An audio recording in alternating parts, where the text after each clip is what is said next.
देख पा रही हूँ कि यहाँ पे ये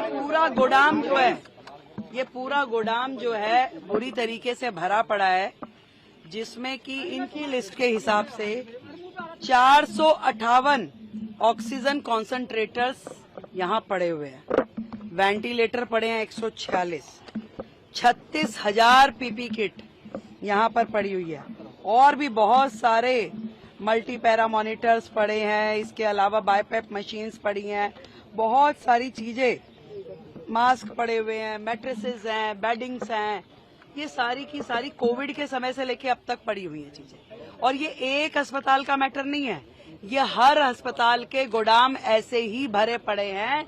जो कल मैंने हाउस में बोला था, करोड़ों रुपए का मटेरियल यहाँ पे मिट्टी हो रहा है।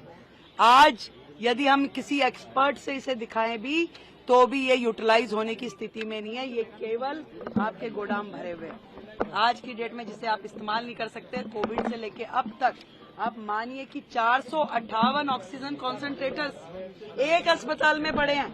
बाकी के अस्पतालों की क्या स्थिति है? और जो 7 बिल्डिंग जो उस समय कोविड के समय में बननी थी, जो आनन फानन में इन्होंने संजय गांधी में उन्होंने पार्किंग में ही बना दी बिल्डिंग। यहाँ पे इन्होंने पीछे के एरिया में, क्या एरिया वो स्पोर्ट्स ग्राउंड था, उसमें खड़ी कर दी बिल्डिंग, जिसमें किसी भी तरह की अस्पताल के लायक कोई फैसिलिटी नहीं करी गई। अनप्लान्ड तरीके से केवल एक पोटा केबिन जैसा स्ट्रक्चर खड़ा कर दिया गया, जिसपे करोड़ों रुपए की लागत से करोड़ों। कहाँ है हमारे हेल्थ सेक्रेटरी? हाँ जी, सेक्रेटरी साहब का आइए। ये जो पीछे का पोटा केबिन बना, वो कितनी लागत का बना हुआ है? अभी तक कितनी लागत लगी है उसमें? जो यहाँ पे कोविड के समय की जो 7 बिल्डिंग्स में से एक बिल्डिंग है, टेम्परेरी स्ट्रक्चर जो बनाई थी, हाँ, सेमी परमानेंट स्ट्रक्चर, वो यहाँ पे अभी कितना % पूरा हुआ है? 60% पूरा हुआ है। कितनी लागत से बना था ये?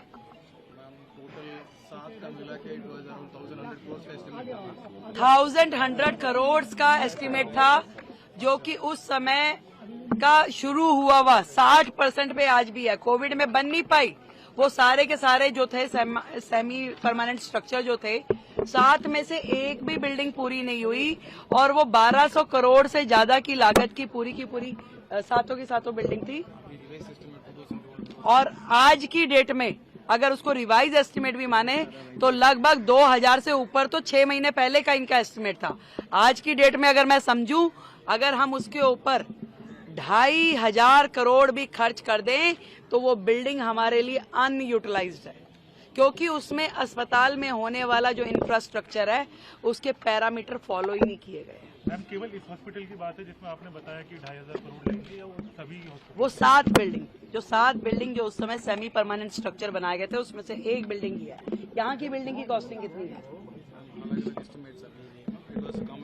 कॉमन एस्टिमेट था। बहुत गड़बड़ियां हुई हैं, इस तरह के आरोप सामने आ रहे हैं कि जो कॉन्ट्रैक्चुअल स्टाफ की हायरिंग हुई है उसमें बहुत। अभी मैं यहाँ इस बिल्डिंग में आई हूँ तो लगातार वो जो कर्मचारी थे वो चिल्ला रहे थे कि हमारी 6 महीने से तनख्वाह नहीं मिली। इस तरह का माहौल है। और मैंने तो पहले ही कहा कि दिल्ली सरकार के अस्पताल और दिल्ली सरकार का स्वास्थ्य विभाग खुद बीमार है। अभी इस तरह के न जाने कितने ही मुद्दे अभी खोज के हमें निकालने होंगे। जो लोग चिल्ला रहे हैं कि 2,500 दीजिए, पहले वो ये देखें कि दिल्ली सरकार वो किस हालत में छोड़ के गए हैं। कितना करोड़ों रुपए का उन्होंने नुकसान दिल्ली की जनता का किया। आज इतना हजार सामान अस्पतालों में सड़ रहा है।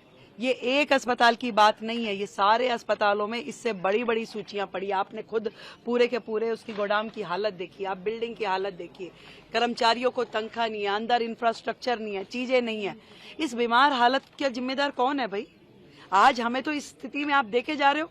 हम इसके लिए प्रयास करेंगे चीजों को ठीक करने की। आपने पूरे के पूरे सिस्टम को डिफंक कर दिया।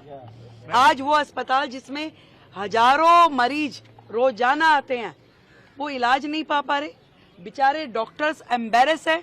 मतलब यहाँ के एमडी साहब जो हैं, इनके पास 4 हॉस्पिटल का चार्ज है। क्या इतने बड़े 4 अस्पताल ये संभालने के लिए स्थिति में है? इतना ओवरबर्डन किया हुआ एक अस्पताल आदमी संभालने में दिक्कत है।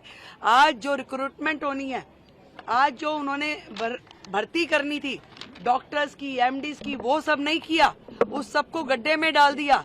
आज 4-4 बड़े अस्पतालों का एक एमडी काम कर रहा है। क्या उम्मीद कर सकते हैं हम उनसे कि वो क्या अस्पताल को देखेंगे, क्या व्यवस्थाएं दे रहे हैं?